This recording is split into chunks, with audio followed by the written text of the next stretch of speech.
안녕하세요. TV닥터 건강클리닉의 연교옥입니다. 안녕하세요. 이희홍입니다.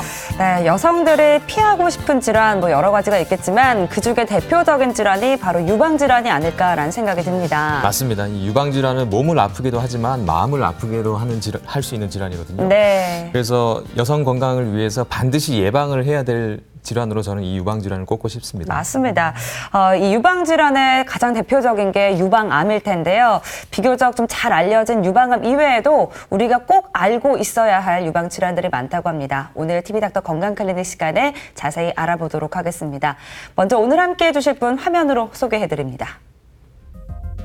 해마다 10월이면 핑크리본 물결과 함께 유방암의 예방과 조기 검진의 중요성을 알리는 캠페인이 시작된다. 현재 유방암은 전 세계 여성암 발병률 1위. 우리나라도 해마다 평균 7%씩 증가해 OECD 회원국 중 발병 증가율 1위를 기록했다. 유방암을 비롯한 유방 질환은 정기적인 검진으로 조기 발견이 가능하다.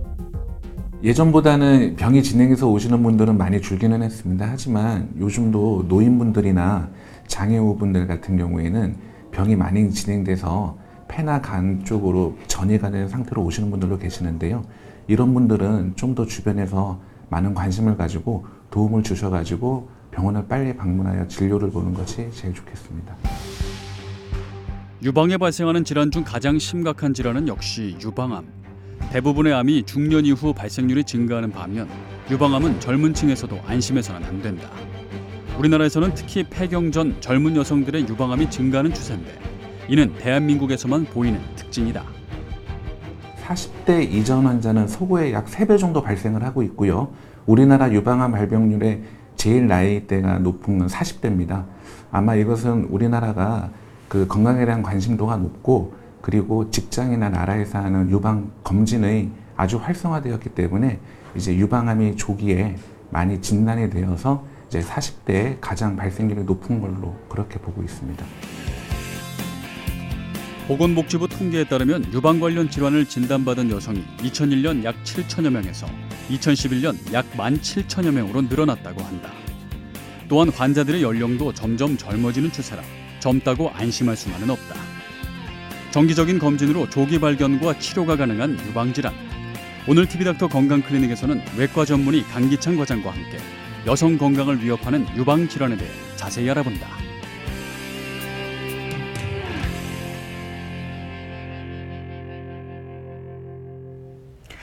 네, 여성의 건강을 이야기할 때 이 유방을 빼놓고는 이야기할 수 없는 것 같아요. 네, 맞습니다. 네. 이 유방은 조금만 관심을 가지시면 쉽게 변화를 알아차릴 수 있는 기관이거든요. 근데 실제로는 여성분들이 이 유방에 대해서 그렇게 관심을 가지지 않는 경우가 많다고 네, 얘기를 합니다. 맞습니다. 근데 이제 유방에 발생하는 이 질환들을 좀 빨리 발견해서 치료하려면 우리가 유방 건강에 계속해서 관심을 가져야 될 텐데요. 우리가 그냥 지나쳐서는 안 될 유방 질환 어떤 것들이 있는지 지금부터 함께 알아보도록 하겠습니다. 화면으로 소개해드린 강기찬 과장 스튜디오에 함께하고 있습니다.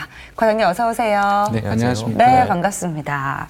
저희가 이제 오늘 유방 질환에 대해서 좀 알아볼까 하는데요. 네. 유방이라는 기관을 좀 더 자세히 들어가 볼 필요가 있을 것 같습니다. 설명을 좀 해주실까요? 네, 일단 유방의 위치와 구조를 알기 전에 유방이 어떻게 발생하는지를 알아보도록 하겠습니다.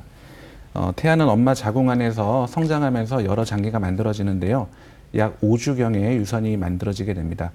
그림을 보시면 네. 겨드랑이 부위부터 사타구니 부위까지 양쪽으로 쭉 밑으로 이어져 약 6, 7주경에 유방에 발달할 가슴 근육 부위만 남고 나머지 부위는 퇴화하게 됩니다.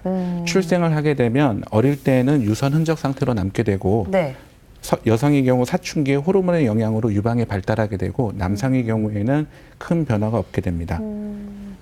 다음 그림을 보시면 유방은 개인에 따라 약간의 차이는 있지만 보통 방구형 모양이며 유방은 수직축으로는 2번째에서 6번째 늑골, 수평축으로는 흉골에서 겨드랑이 중앙선에 위치하고 있습니다.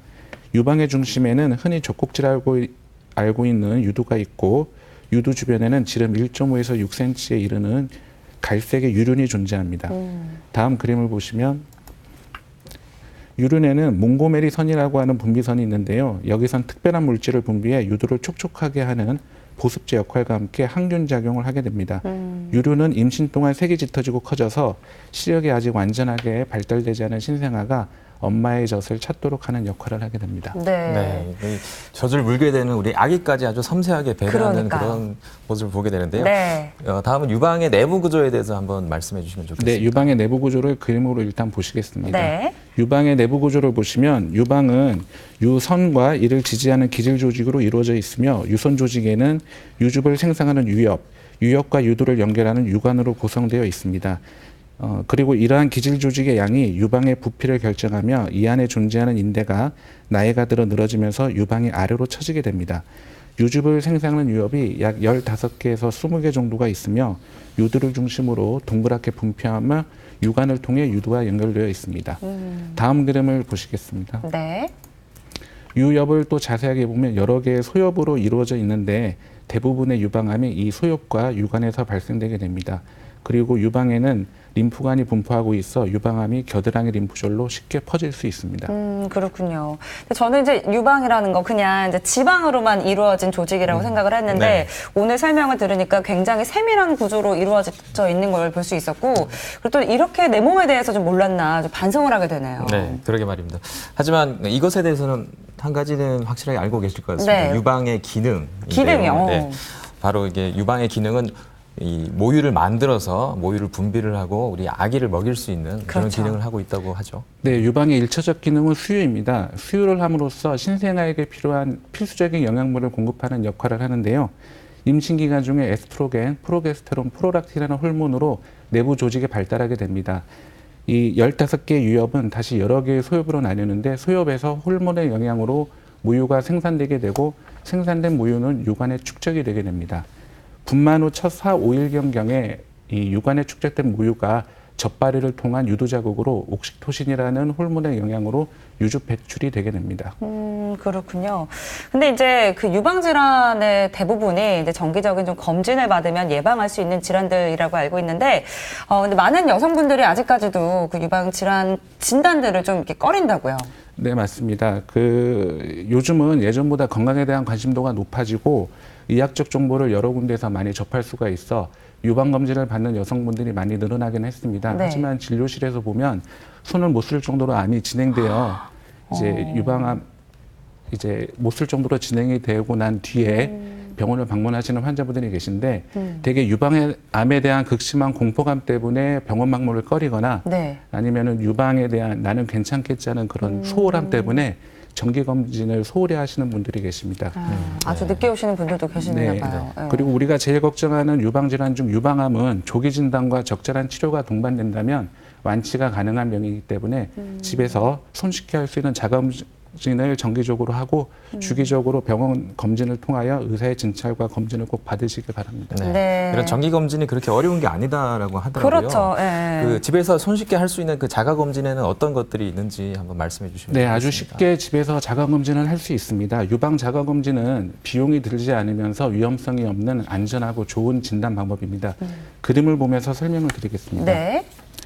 일단 큰 거울 앞에 서서 양팔을 옆으로 내린 상태에서 양쪽 유방의 크기, 모양의 변화, 종괴, 피부나 유두의 부종, 유도 함몰 등에 대해 양쪽을 비교하면서 관찰합니다. 다음에는 양손을 머리 뒤쪽으로 깍지를 끼고 네. 팔에 힘을 주면서 가슴을 앞으로 내밀어 관찰하고 양손을 허리에 짚고 어깨와 팔꿈치를 앞으로 내밀면서 가슴에 힘을 주고 앞으로 숙인 후에 같은 관찰을 합니다. 다음 사진 보겠습니다. 네. 촉진은 서거나 앉아서 검사하려는 쪽의 팔을 머리 위로 올린 후 시작합니다. 이렇게 하면 유방이 가슴 위에서 골고루 잘 펴지게 되어 비교적 작은 혹이라도 쉽게 만져질 수 있습니다. 유방을 손바닥으로 쥐어서는 안 되고 반드시 두 번째, 세 번째, 네 번째 손가락 천마디 바닥면을 이용해서 검진을 하게 됩니다. 네. 다음 사진 이어서 보시겠습니다. 네. 유방 주위 바깥쪽 상당 부위에서 원을 그려가며 안쪽으로 반드시 쇄골의 위아래 부위와 겨드랑이 밑까지 빠짐없이 검진합니다. 유두 주변까지 작은 원을 그리며 만져본 후 유두의 위아래와 양옆에서 짜보고 비정상적인 분비물이 있는지 확인합니다. 샤워를 하면서 비눗물을 약간 칠해서 하면 더 효과적으로 할 수 있습니다. 네. 다음 그림 보시겠습니다. 다음은 누워서 촉진하기입니다. 자세를 바꿈으로써 앞에서 한 검사를 보완하여 문제를 발견할 수 있습니다. 편한 상태로 누워 검사하는 쪽 어깨 밑에 수건을 접어서 받친 후 검사하는 쪽 팔을 위쪽으로 올리고 반대편 손으로 검사합니다. 흉벽은 갈비뼈 때문에 울퉁불퉁하므로 유방 조직을 흉벽의 다른 부위로 이동하며 진찰하여 갈비뼈를 종괴로 오인하지 않도록 합니다.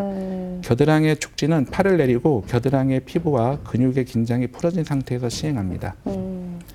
다음 사진을 보시면 네. 유방암 검사 방법에 따라 발견되는 이상병변의 크기 평균 직경입니다. 정기적인 유방 촬영술로는 3에서 7mm의 크기의 종괴가 발견되고 의사의 진찰만으로는 10에서 14mm, 자가검진만으로는 15에서 25mm, 자가검진을 하지 않는 여성에게서는 30에서 38mm의 종괴의 크기가 발견됩니다. 이렇듯 크기가 작은 종괴는 자가검진만으로는 발견이 되기 어렵기 때문에 네. 정기적으로 병원을 방문하시는 것이 좋겠습니다. 네. 정기적으로 이제 병원에 방문해서 이제 검사를 하는 것도 중요하겠고, 자가검진법 저희가 자세히 설명해드려서 그렇지만 굉장히 또 간단하거든요. 네. 그러니까 집에서 좀 관리를 좀 해주시면서 검사를 해보시는 것도 나쁘지 않을 것 같습니다. 1단계는 서서 바라보고, 그렇죠. 2단계는 서서 만져보고, 3단계는 누워서 만져보는. 그렇죠. 네, 자세하게 좀 보면 될 것 같고요. 네. 이제 병원에서 하는 검사들을 하나씩 살펴보도록 하겠습니다. 이제 가장 많이 들어본 게요, 유방 촬영술이거든요. 네. 이 유방 촬영술로는 어떤 점들을 좀 확인해 볼 수 있는 검사인가요? 네, 유방 촬영술은 많이 들어보셨을 겁니다. 요즘 국가검진과 직장검진에서 많이 시행하고 있는데요. 네. 대다수 여성들이 한 번쯤은 찍어보셨을 거라고 생각을 됩니다. 근데 유방 촬영술은 가장 기본적이고 간단한 검사인데 네. 한 가지 단점이 촬영술 시에 압박으로 인한 통증이 상당히 심한 경우가 많습니다. 네. 그래서 유방 촬영술 시행 전에는 통증에 대한 충분한 설명을 환자에게 하고 이전에 생리 전에 시행해서 많이 통증이 느꼈던 환자들은 네. 생리 시작 후 1주에서 2주 후에 촬영을 하는 것이 좋겠습니다. 일단 유방 촬영술 사진을 보고 설명을 좀 드리겠습니다. 네. 유방 촬영술은 총 4장의 사진을 찍게 됩니다. 한쪽 유방에 2장의 사진이 나오는데요. 위에 보시면 오른쪽 왼쪽 사진은 위에서 아래로 보는 사진이고요. 위에 있는 사진을. 네네. 네. 아래쪽 2장의 사진은 옆에서 보는 사진입니다. 아, 그래서 회색으로 보이는 부분은 네. 근육이고 그다음에 까맣게 보이는 부분은 유방을 지지하고 있는 지방들입니다. 그리고 가운데 하얗게 보이는 부분들이 이제 유방 조직입니다. 그 여성분들 중에 건강검진 후에 유방에 추가 검사가 있다고 결과지를 들고 진료실로 오시는 환자분들이 계신데 네. 대부분 이런 분들은 치밀 유방인 경우가 대다수입니다. 그래서 치밀 유방에 대해서 말씀을 드리겠습니다. 네. 들어보긴 한 것 같은데. 네. 네.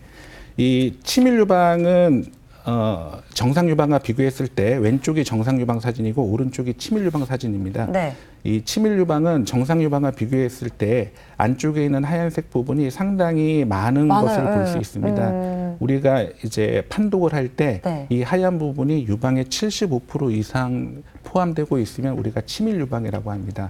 이 치밀 유방 자체가 병은 아니지만 유방 종괴를 진단할 때 문제가 되는데요. 다음 사진을 보고 설명을 드리겠습니다. 네. 유방 촬영술 사진을 보면 가운데에 동그란 하얀 네. 동그란 혹이 있는 거를 보실 수 있습니다. 원래 없어야 되는 거죠? 네, 맞습니다. 네. 이게 엽쪽같이 유선 조직이 하얗게 분포되어 있어야 되는데 이렇게 모여 있는 혹 모양으로 보이게 되는데요. 치밀 유방은 다음 사진을 보시면 네. 이렇게 치밀도가 증가하면서 유방 안에 하얀 부분이 많아지게 됨으로써 하얗게 보이는 유방 종괴가 유방 촬영술 상으로는 진단을 할 수가 없습니다. 따라서 이런 경우에는 유방에 이상병변이 있는지를 확인을 하기 위해서는 유방 초음파라는 추가적인 검사를 따로 시행을 해야 합니다. 그러니까 치밀 유방이 문제는 아니지만 이게 뭐 혹이 있어도 잘 보이지 않을 수 있기 때문에 추가 검사를 하게 되는 거군요. 네, 맞습니다. 예. 그래서 유방 종괴 외에 또 유방 촬영술로 알 수 있는 방법은 이제 양성 석회화를 우리가 유방 촬영술로 진단할 수 있는데요. 네. 석회화는 양성 석회화, 악성 석회화로 두 가지로 나누게 됩니다. 다음 사진을 보시겠습니다.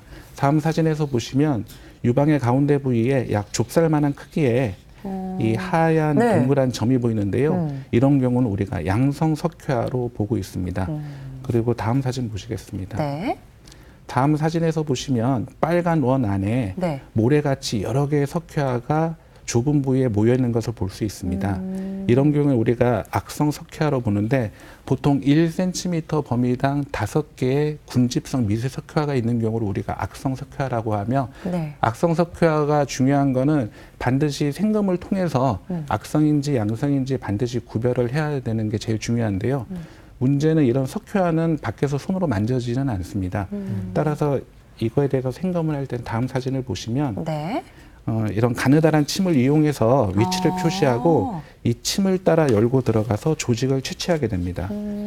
다음 사진을 보시면 이게 채취한 조직을 유방 촬영술한 사진인데요. 네. 안에 보시면 이 모래같이 있어요. 분포되어 네. 있는 악성 석회화 사진을 볼 수 있게 되는데 이거를 반드시 촬영술로 확인을 하고 수술을 끝내야 우리가 적절하게 떼어냈는지를 확인을 할 수 있게 됩니다. 네. 그렇군요. 그 석회화된 그 모양에 따라서 추가적인 검사가 필요할 수도 있고 네, 아닐 수도 맞습니다. 있겠네요. 네. 다음은 유방 초음파인데요.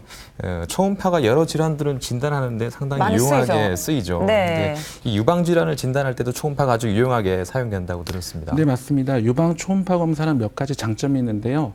첫째로 제일 중요한 게 낭종, 즉 무록이라고 하죠. 낭종과 고용종을 구분하는데 아주 유용한 검사 방법이 되겠습니다. 이게 중요한 이유는 불필요한 수술적 생검을 우리가 빈도를 줄일 수가 있고요. 그리고 아까 유방 촬영술에서 봤던 치밀 유방 환자인 경우에 유방 초음파로 유방 내 이상 병변이 있는지를 우리가 알 수 있게 됩니다. 특히 젊은 여성인 경우에는 유방 촬영술 자체가 치밀 유방 빈도가 높아 유방 촬영술의 의미가 많이 없기 때문에 유방 초음파가 1차 검사로 많이 선택되고 있고요. 그다음에 임산부인 경우에는 방사선 피폭 때문에 유방 초음파가 1차 검사로 많이 활용되고 있습니다. 또 한 가지는 유방암 환자에게서 네. 겨드랑이 림프절 비대가 있을 때 그거를 확인하는데 유방 초음파를 사용할 수 있습니다. 네, 그렇군요. 다음 사진을 보시면 네. 이게 유방 초음파 사진입니다. 이거는 정상 유방 초음파 사진이고요. 위쪽에서 보시면 피부가 있고요. 네. 피부 밑에 지방 조직이 있고 가운데 하얗게 보이는 부분들이 이게 유선 조직들입니다. 이게 유방의 실질 조직이고요. 네. 그 밑에가 대흉근이라는 가슴 근육입니다.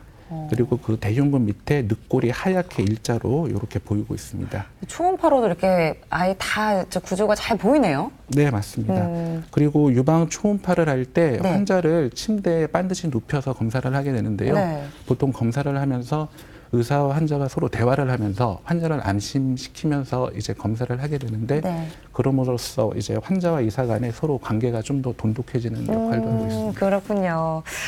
이제 다음으로 알아볼 건 이제 유방 MRI인데요. 이제 MRI는 이제 가장 많은 걸 좀 볼 수 있는 이런 검사가 아닌가라고 네, 저는 이제 그렇죠. 짧은 의학 지식으로는 알고 있는데 네. 아무래도 이제 암을 검진할 때 좀 필요한 검사가 아닐까 싶어요. 어떻습니까? 흔히 유방 MRI는 흔하게 시행하는 검사는 아닙니다. 네. 보통 MRI는 신경계통이나 근육계통에 아주 유용한 검사인데요. 유방 MRI를 하는 경우에는 여러 가지 적응증이 조금 있는데요. 수술 전 유방암의 침범 범위를 더 정확하게 평가를 한다던가 아니면은 유방암 수술 후에 절제연, 즉 유방암을 자른 부위에 유방암 세포가 나왔을 때 남아있는 유방에 병소가 있는지 그리고 다발 병소가 또 남아있는지를 이제 알 수 있는 검사가 유방 MRI 검사입니다. 이제 또 한 가지가 요즘 그 유방 확대술 네. 그거를 이제 실리콘이나 파라핀 같은 거를 유방 실질내로 주입하는 환자들이 있는데요. 이런 경우에는 유방 촬영술이나 유방 초음파가 도움이 거의 안 됩니다. 안 보이는군요, 잘. 네, 네. 이런 분들은 이제 유방암 검진을 위해서 유방 MRI가 유일한 가장 좋은 검사입니다. 유방 MRI 사진을 보시면 네. 이게 왼쪽 유방인데요. 왼쪽 유방에 커다란 종괴가 보이고 네. 그리고 그 옆과 오른쪽에 다발성 이제 암종이 보이고 있습니다. 사이즈가 크네요. 네, 맞습니다. 마지막으로 유관 조용 촬영술이라는 검사가 있는데요. 네. 이름만 들어봐서는 조용제를 이용해서 하는 검사 같은데 어떤 경우에 주로 하게 되나요? 아, 맞습니다. 이 검사도 요즘은 흔히 시행은 하진 않는데요. 네. 예전에 병적 유두 분비가 있을 때 하는 표준 검사였습니다. 근데 요즘은 초음파가 많이 발달을 해서 초음파로 많이 대체가 되고 있는데요. 하는 경우는 몇 가지가 있습니다. 가령 유방 초음파에서 종괴가 발견이 됐는데 이 종괴가 유두와 멀리 떨어져 있어서 병적 유두 분비와 연관된 종괴인지 명확하지가 않을 때 그리고 초음파상으로 크기가 작아서 관내에 있는 미세병변이 보이지 않을 때 이런 경우에는 유관조용 촬영술을 시행하게 됩니다. 유관 촬영술 사진을 한번 보시면 네. 우리가 유두를 손으로 짜서 유두가 분비되는 유발점을 찾습니다. 그 유발점에 도관을 삽입하여 그 도관으로 조용제를 주입해서 유관조용 촬영술을 시행하게 되는데요. 보시면 주입된 조영제가 유관을 통해 들어가면서 하얗게 유관이 조용되는 모습을 볼 수 있습니다. 그리고 양쪽에 동그란 사진 안에 보면 이렇게 네. 까만, 왼쪽은 까만 점으로 보이고요. 오른쪽 사진은 이제 까만 부분이 약간 큰데 이게 관내 병변은 조영제가 침투를 하지 않기 때문에 이렇게 까맣게 보이고 있습니다. 이제 유방 질환을 진단하는 이제 여러 가지 검사들에 대해서 좀 알아봤습니다. 네. 더 미루지 마시고 안심하지 마시고 정기적으로 이런 검사들을 통해서 꼭 조기에 유방 질환을 발견하실 수 있으셨으면 좋겠습니다. 네. 그러면 이 검사들로 발견할 수 있는 유방 질환들 어떤 것들이 있는지 좀 알아볼 텐데요. 먼저 우리 여성들이 좀 자주 경험하는 몇 가지 증상에 대해서 좀 알아볼까 합니다. 이제 먼저 유방통이에요. 이제 통증을 좀 느끼는 이런 여성분들 많이 계시죠? 어떻습니까? 네, 맞습니다. 유방통은 유방 질환으로 병원을 찾는 환자분들의 가장 흔한 증상입니다. 그 40대에서 50대 여성들이 가장 불편해하는 증상이고요. 요즘은 폐경 후에 호르몬 대치호흡이 늘어남에 따라 나이가 든 여성에게서도 유방통이 많이 늘어나고 있습니다. 통증 자체는 상당히 다양합니다. 묵직하고 기분 나쁜 느낌, 욱신욱신되고 찌릿찌릿, 전기가 통하는 느낌, 다양한 통증의 양상이 있는데요. 대다수는 이제 정상적인 생리작용으로 일어나는 이제 정상 반응인데 네. 아주 일부에서 양성 질환의 한 증상이거나 아니면 카페인 같은 약물 그리고 뭐 커피 홍차 같은 카페인 네. 뭐 그런 것 때문에 이제 질환 유방통이 형성되고 있습니다. 너무 많이 먹어도 그럴 수 있나요? 네, 맞습니다. 비만도 한 원인입니다. 유방통에. 예. 그런데 이렇게 통증이 있으면 네. 환자분들은 보통 암이 아닌가 하는 걱정을 제일 먼저 하게 되는 것 같아요. 아니요, 대부분 유방통은 유방 촬영술과 유방 초음파를 통해서 종괴가 없음이 확인이 되면 네. 환자분에게 심리적인 안정과 확신을 통해서 약 80%에서는 이제 유방통이 호전이 됩니다. 그리고 유방통을 주 증상으로 하는 유방암 환자는 네. 약 5% 이하라고 보고되고 있습니다.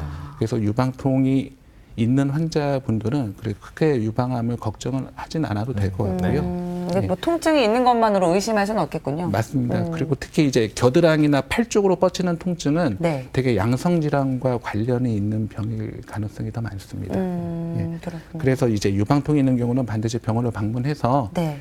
유방 진찰, 영상학적 검사 등을 이제 꼭 시행하는 것이 좋겠습니다. 네. 다음은 유두 분비에 대해서 좀 알아보겠는데요. 이 유두 분비 증상도 굉장히 많은 여성분들이 경험을 하고 있는 것으로 네. 얘기 들었습니다. 네, 유도분비는 유방 질환에서 종괴, 그다음에 유방통, 그리고 유도분비에서 이렇게 우리가 보통 유방 질환의 큰 3대 증상으로 보고 있습니다. 네. 그래서 유두분비는 대부분 양성의 원인이지만 유방암의 공포를 갖고 있는 환자들에게는 상당히 많은 고민이 되는 이제 증상들인데요. 네. 유두분비 환자의 약 5에서 20%가 이제 악성 질환과 연관이 되어 있다고 보고되고 있고요. 근데 이제 유두분비 증상만으로 이제 오는 유방암 환자는 전체 유방암 환자의 1% 이하로 보고되고 있습니다. 그래서 유두 분비물은 이제 자발적 분비, 즉 짜지 않았는데도 네. 자연스럽게 나오는 유두 분비가 임상적으로 의미가 있고요. 네. 이렇게 우리가 인위적으로 짜서 나오는 분비물은 폐경후 여성이나 아니면 분만력이 있는 여성에게서 누구나 다 나올 수 있는 겁니다. 그렇군요. 이제 가족 중에 이제 유방암 환자가 있었다거나 아니면 예전에 이제 유방암을 앓았던 환자분들은 그래도 이제 유두 분비물이 나오게 되면 걱정이 많이 되실 것 같아요. 네, 그럴 것 같습니다. 근데 이 분비물이 어떤 분비물이냐에 따라서 그 성상에 따라서 또 원인 질환을 예측할 수 있다고 하는데 맞나요? 네, 분비물만 가지고 명확하진 않지만 어느 정도 추측은 가능합니다. 사진을 한번 보시겠습니다. 네. 이제 우리가 보통 유두 분비물을 이렇게 네 가지로 크게 보는데요. 첫 번째 사진이 이제 유즙성 분비물이고요. 색깔이 약간 이렇게 무유, 뭐가 나온 거죠. 네, 네. 무유같이 나오고요. 두 번째 사진은 이제 갈색의 분비물입니다. 그 다음에 세 번째 사진 이게 우리가 보통 장액성이라 그러죠. 네. 이제 장 내용물 같은 건 장액성. 그 다음에 이제 마지막 사진이 모든 이제 환자분들이 제일 걱정하는 이제 혈성. 예, 이제 피가 나오는 경우죠. 예. 그렇군요. 근데 이제 네. 우리가 보통 색깔로만 보면 네. 혈성, 그다음에 물 색깔, 그다음에 장액성인 경우가 이제 유방 종괴와 연관이 돼 있다고 우리가 흔히 보고 있고요. 그다음에 갈색, 회색 이런 경우는 되게 양성 질환과 연관된 유두 분비일 가능성이 많습니다. 그리고 우리가 비산욕기에 양쪽 유방에서 이제 유즙이 나오는 경우가 있는데요. 이런 걸 이제 유즙 분비 과다라고 합니다. 이런 경우에 무월경이나 불임, 또는 이제 시야장애 같은 장애가 같이 동반이 되면 이제 뇌하수체 선종이라는 이제 뇌종양의 일부로 볼 수도 있고요. 네. 그 외에 갑상선 기능 저하증이나 아니면 이제 경구용 피임약, 예, 그리고 이제 뭐 흉벽 외상에 의해서도 이제 유족분비 과다가 일어날 수 있습니다. 그렇군요. 꼭 유방 질환 아니더라도 다른 네. 질환과도 연관이 충분히 있네요. 네, 그럴 것 같아요. 네. 그리고 이제 유도 분비의 원인을 빈도별로 보면 네. 이제 단일성 유도 낭종, 그리고 이제 유도 종증, 그다음 유관 확장증, 네. 그다음에 유관의 낭종성 변화, 그리고 유방암의 순으로 보고되고 있습니다. 다음 사진을 보시겠습니다. 네. 다음 사진 이제 관내 유두종 치료를 보고 계신데요. 여기 보면 이제 유도종이라고 유관 내에 혹이 있고 네. 이런 경우에는 유륜을 절개를 해서 이 유도종이 있는 유관만을 선택적으로 절제를 해서 이제 조직 검사를 하게 됩니다. 없애는 거군요. 네. 네. 그런데 이제 우리가 초음파 검사상 유관에 아무런 이상이 없는데도 유족 분비가 계속되는 분들이 계십니다. 그런 분들은 이제 증상이 아주 심한 경우에는 이 유두로 통하는 모든 유관을 이제 다 절제하는 그런 수술도 이제 하는 경우도 있습니다. 그렇군요. 네. 이제 다음은 유방에 이제 혹이 만져지는 경우인데요. 저희가 앞에서 이제 자가 진단 방법들을 좀 설명을 해드렸는데 이렇게 자가 진단으로 또 혹이 만져지는 경우도 저도 종종 이제 보고 있습니다. 근데 병원에서는 이 유방의 종괴에 대해서 뭐 다 만져진다고 해서 암은 아니다라고 말씀을 하시더라고요. 아, 네, 맞습니다. 이제 우리가 보통 유방의 혹, 뭐 네. 결절, 종양, 종괴 뭐 여러 가지로 불리고 있는데요. 이제 영어로는 메스, 이제 사전적 의미로는 이제 덩어리라는 뜻이죠. 네. 예, 우리가 유방 종괴가 만져서 병원으로 내원하시는 경우에는 1차적으로 이게 낭종인지 고용종인지를 구분하는 게 제일 중요합니다. 우리가 양성 종괴인 경우 유방 진찰로 만져졌을 때는 부드럽고 잘 움직이고 이제 경계가 명확하게 이제 손으로 만져지는데 이제 문제는 유방 진찰만으로는 이 종괴가 낭종인지 고용종인지를 알 수는 없습니다. 예. 그렇군요. 그래서 초음파를 우리가 보통 시행을 하는데요. 네. 다음 초음파 사진 한번 보시겠습니다. 이 초음파 사진을 보면 이 유방 낭종이 보이는데요. 네. 안에 보시면 이제 까만 색이 보입니다. 예. 뭔가 있네요, 진짜. 네. 나중에 이제 고용종하고 비교를 해볼 건데요. 이제 고용종은 낭종과 틀리게 안에 고여 있는 물질이 까맣게 보이지가 않고 네. 약간 이제 회색질로 이제 까만색과 하얀색이 이제 번갈아 보이게 됩니다. 예, 이러한 유방의 낭종은 30대부터 폐경후 여성에게 흔한데요. 보통 이제 월경 주기에 따라 크기가 변하는 경우도 있습니다. 약 50%는 이제 다발성으로 준치를 하고 치료는 주사기로 흡입을 하게 됩니다. 근데 주사기로 흡입을 했을 때 내용물이 혈성인 경우에는 네. 악성의 가능성이 있기 때문에 반드시 이제 세포학적 검사를 해야 되고요.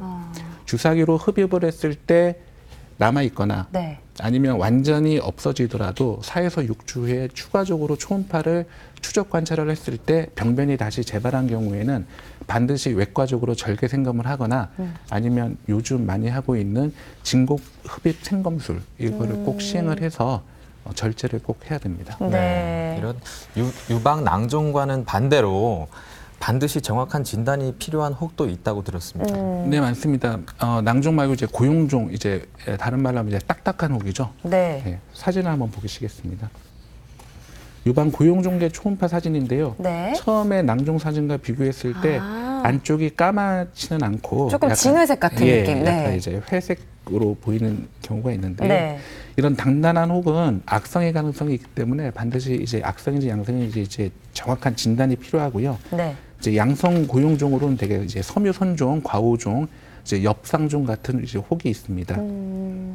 이제 보통 이제 40세 이하의 여성에게서 나오는 유방종괴는 네. 거의 다 양성 질환입니다. 하지만은 이게 악성과 간별은 이제 악성의 가능성을 배제할 수는 없기 때문에 반드시 악성과 간별 진단을 꼭 해봐야 됩니다. 우리가 유방 촉진상으로 이게 악성이다라고 이제 의심해 볼 수 있는 거는 네. 이제 종괴가 단단하게 만져지고 그다음에 주변의 가장자리가 좀 불규칙하고 그다음에 주변 피부가 이제 주변 피부로 이제 치면돼 있고 혹이 네. 그다음에 겨드랑이 인프절 비대 그다음에 제일 중요한 이제 유도 함몰 이런 것들이 같이 동반되어 있는 종괴면은 이제 우리가 악성으로 의심해 볼 수 있습니다. 그렇군요. 그리고 이제 네. 이런 양성 종괴 치료는 외과적 생검 그리고 진공 흡입 생검술 그리고 3중 검사 후 추적 관찰하는 이제 3가지 방법이 있습니다. 네, 앞에서 유방에서 혹이 발견됐을 때 삼중 검사라는 걸 한다고 이제 말씀하셨는데요. 네. 뭐 3가지 검사를 말씀하시는 것 같은데. 아, 예, 이 맞습니다. 삼중 검사가 뭔가요? 3중 검사가 이제 유방 진찰, 네. 그다음에 영상학적 검사, 그다음에 침생검입니다. 네, 유방 진찰과 영상학적 검사는 앞서 말씀드렸고 네. 침생검에 대해서 이제 이야기를 드리겠습니다. 네. 다음 사진을 보시면 이 사진이 그 침생검에 사용하는 조직검사 도구입니다. 이 도구 앞에 달린 이게 바늘 사이즈가 이제 14게이지 정도의 크기의 바늘이 달려 있는데 네. 나중에 채취된 조직 사이즈 비교할 때 다시 한번 설명을 드리겠습니다. 다음 사진 보시면 이러한 도구를 사용해서 초음파 유도하에 이 여기 뭐 초음파에 뭐가 혹이 있어요. 있죠. 예. 네네. 그걸로 이제 바늘이 이제 중앙을 통해서 이제 침투되어서 이 혹의 일부를 채취하고 나오게 되는 겁니다.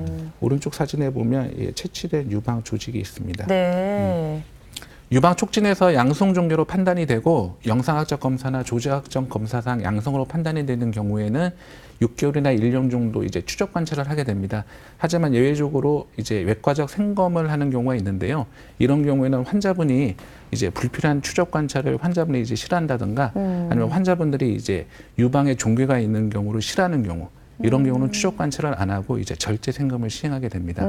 그리고 한 가지 3중 검사 중에 한 가지 검사라도 악성이 의심되거나 진단이 모호한 경우에는 반드시 외과적 생검을 해서 이제 조직학적으로 판단을 해야 됩니다. 네. 그리고 우리가 양성 종괴를 이제 치료를 하는데 외과적 생검 외에 요즘은 이제 유방 흡입 생검술이 이제 도입이 돼서 외과적 수술 없이도 양성 종괴에 대해서 이제 완전 절제가 가능해지게 되었습니다.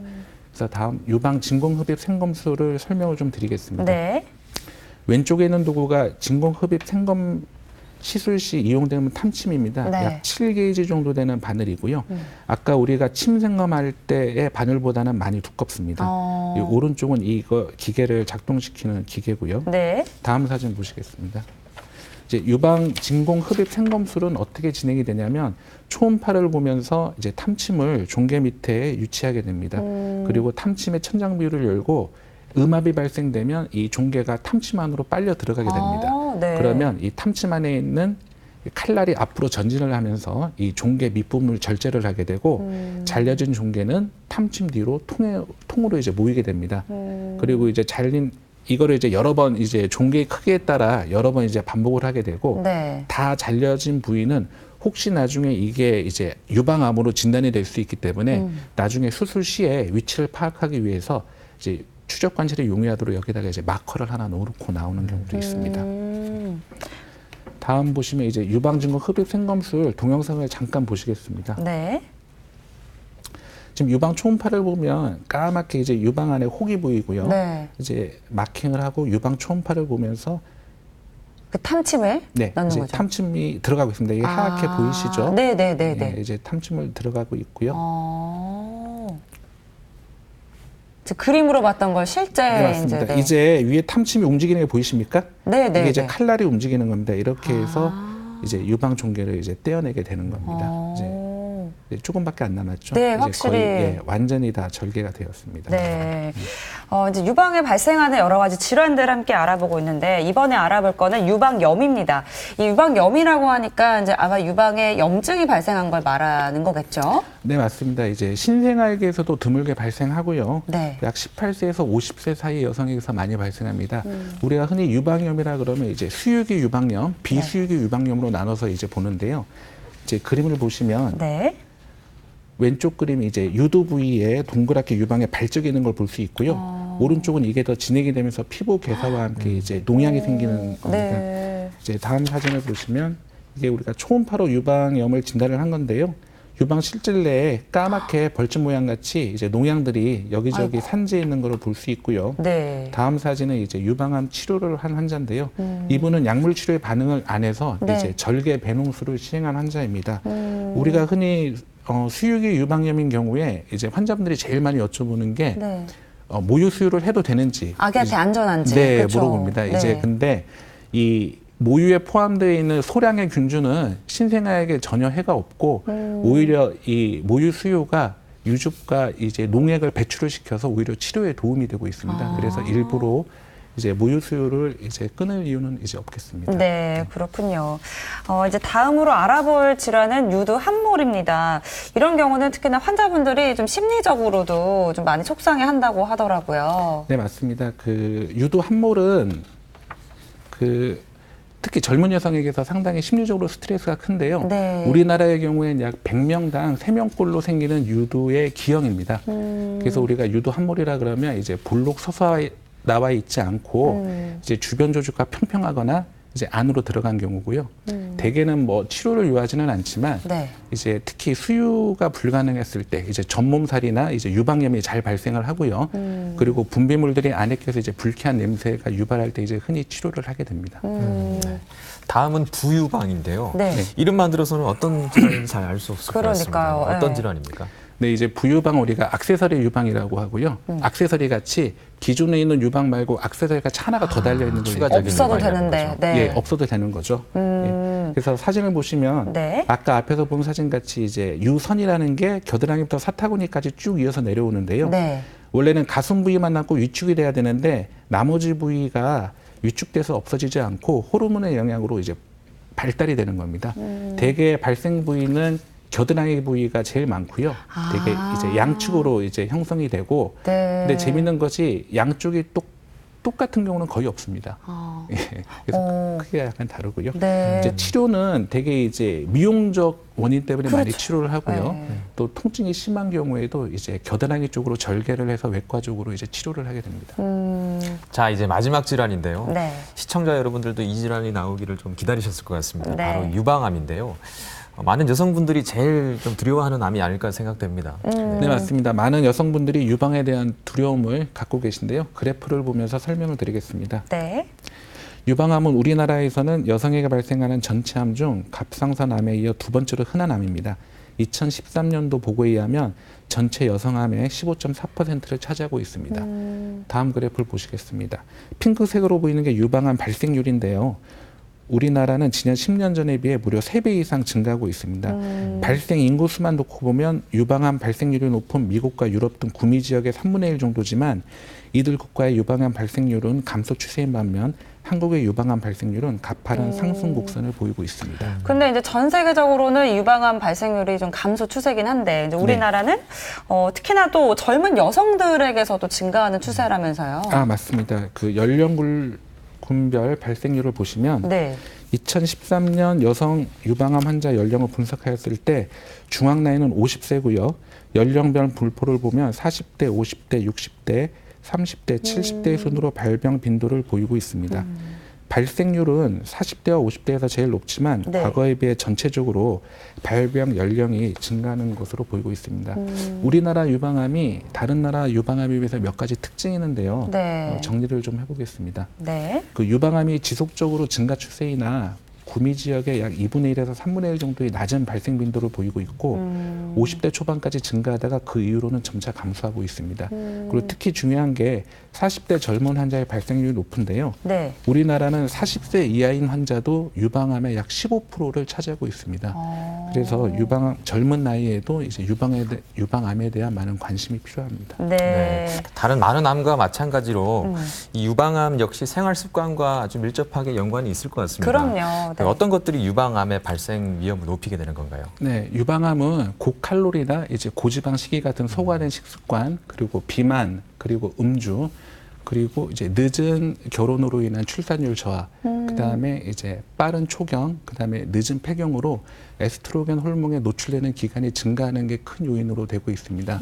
그리고 요즘은 이제 건강에 대한 관심도가 높아지고 네. 유방 검진이 늘어나면서 이제 유방암 발견 빈도도 높아지는 것도 한 요인으로 볼 수 있습니다. 그래프를 보시면 네. 초경 연령이 1970년도에 14.4세에서 네. 2010년도에는 12.0세로 이제 많이 빨라졌고요. 갈수록 빨라지고 있네요. 네. 네. 여성 결혼도 2013년도에는 29.6세로 이전에 비해서 상당히 많이 이제 높아지고 있습니다. 네. 이 결혼 연령이 이제 늦어짐에 따라서 출산 연령도 2012년도에 첫 출산이 31.6세로 이제 높아지고 있습니다. 네. 이제 뭐 생활 습관의 영향도 물론 많겠지만 사실 이제 유방암 같은 경우는 특히나 또 유전이 잘 되는 암으로 알고 있거든요. 실제로는 어떻습니까? 네, 맞습니다. 전체 유방암 환자의 유전형 유방암은 약 5에서 10% 정도를 차지하고 있고요. 네. 그 유전 감수성 유전자라고 있습니다. 이제 BRCA1, BRCA2 유전자가 있는데 이 유전자가 양성일 경우에는 이제 유전적으로 이제 유방암 발생률이 높을 가능성이 아주 많습니다. 그래서 유방암 유전 상담이 필요한 경우를 몇 가지를 정리해 보았는데요. 네. 보시면 40세 이전에 진단된 유방암, 그리고 50세 이하에 진단된 유방암과 난소암 환자, 그리고 가족 중 2명 이상의 유방암 환자, 그리고 가족 중 1명 이상의 50세 이전에 진단된 유방암이 있으면서 1명 이상의 난소암 환자가 있는 경우, 그리고 가족 중에 유방암, 난소암에 함께 있는 환자는 반드시 유전 상담이 필요합니다. 네. 그래서 유전자 검사를 시행해서 유전자가 양성으로 나올 경우에는 유방 검진을 강화를 하고 선택적으로 난관이나 난소를 절제하거나 이제 예방적으로 유방 절제술을 시행하는 경우도 간혹 있습니다. 네. 이제 미리 좀 알아서 예방 차원에서 수술할 수도 있겠군요. 네, 우리가 알고 있는 그 유명한 영화 배우죠. 안젤리나 졸리도 네. 얼마 전에 이 유전자 검사를 통해서 양성으로 나와서 암이 없는데도 미리 예방적으로 절제술을 했다고 네, 들었습니다. 기사를 통해서 본 것 같은데, 네. 이제 저희가 이제 앞서서 유방에 대한 이제 증상들에 대해서 알아봤을 때, 이제 대부분의 뭐 통증이나 이런 것들이 암과는 이렇게 크게 관련은 없다라고 설명을 해주셨는데, 그래도 또 유방암을 의심해 볼 수 있는 증상들이 있을 것 같아요. 네, 맞습니다. 그림으로 일단 보시겠습니다. 네. 이제 유방암의 증상을 정리해 보았는데요.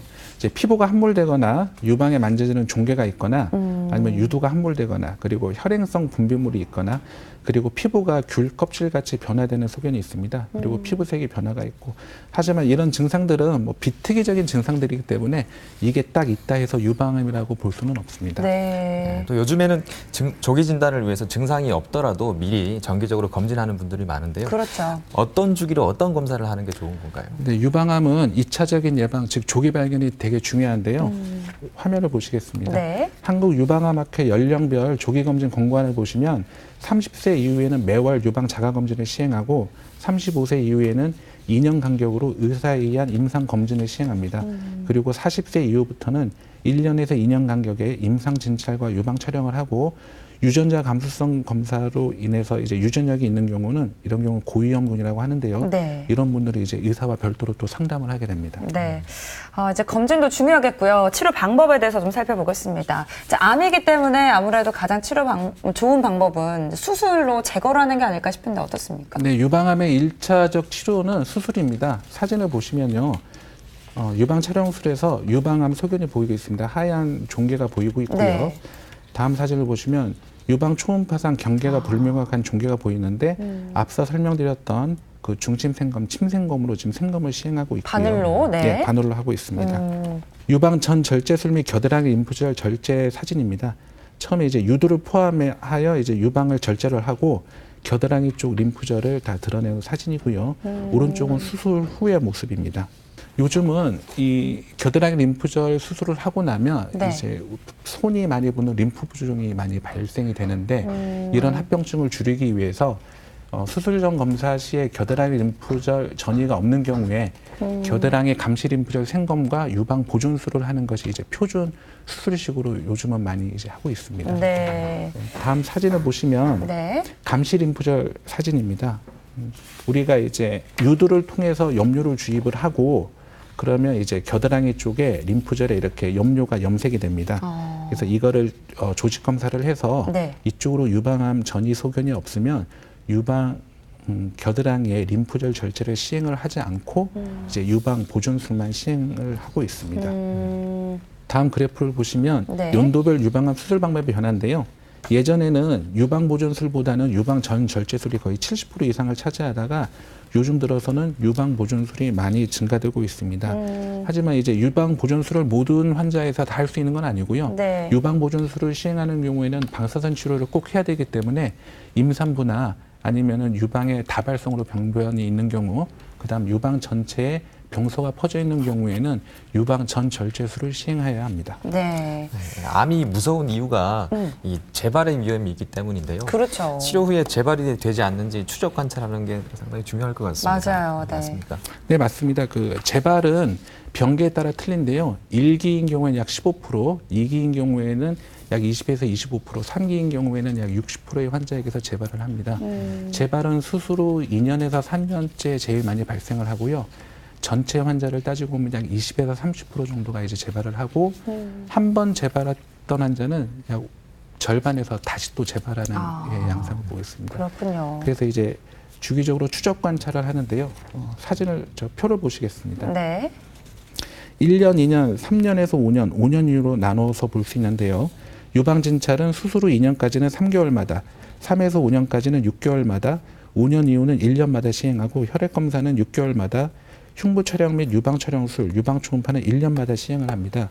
유방암 전이는 뼈, 폐, 간, 뇌로 전이가 될 수 있는데 이러한 전이 여부에 대한 검사는 증상이 있는 경우에 필요할 때마다 검사를 하게 됩니다. 네. 이제 뭐 적절한 치료 방법으로 이제 치료를 하는 것도 가장 중요하겠지만 그래도 가장 좋은 건 이제 미리미리 예방하는 게 아닐까라는 생각이 드는데 마지막으로 유방암을 예방할 수 있는 방법 소개를 해주실까요? 네, 뭐 암을 완전히 예방하는 방법은 없겠지만 네. 이 유방의 위험도를 증가시킨다고 알려진 인자들을 피하는 생활 습관들이 이제 유방암 예방을 할 수 있는데요. 몇 가지를 정리해 보았습니다. 화면을 보시면 어릴 때부터 규칙적인 운동으로 초경을 늦추고 소화 비만을 예방합니다. 그리고 가능하면 초산 연령이 30세를 넘지 않도록 하고요. 무유 수유를 하고 호르몬제 사용을 줄입니다. 그리고 동물성 지방 섭취를 줄이고 신선한 야채와 과일을 많이 섭취합니다. 그리고 과도한 스트레스를 피하고 음주량을 줄이고 제일 중요한 자가검진 및 주기적으로 병원을 방문하여 의사의 검진을 받는 것이 제일 중요하겠습니다. 네. 오늘은 한국병원 외과 강기찬 과장과 함께 유방 질환에 대해서 살펴봤습니다. 과장님 오늘 말씀 감사합니다. 네, 감사합니다. 네, 유방에 발생할 수 있는 질환들 참 다양하게 있습니다. 저도 이제 처음 아는 질환들도 많았는데 관심을 가지고 우리가 관리한 만큼 건강을 지킬 수 있다는 거 잊지 마셨으면 좋겠어요. 네, 많은 암들이 중년 이후에 발생하는 것과 달리 유방암의 경우에는 젊은 연령에서도 많이 발생하는 것으로 되어 있습니다. 그래서 젊다고 안심하지 마시고요. 정기적으로 꼭 검진을 받으시는 것이 좋겠습니다. 네, TV닥터 건강클리닉 오늘은 여기까지입니다. 저희는 다음 주 이 시간에 다시 찾아뵙겠습니다. 고맙습니다.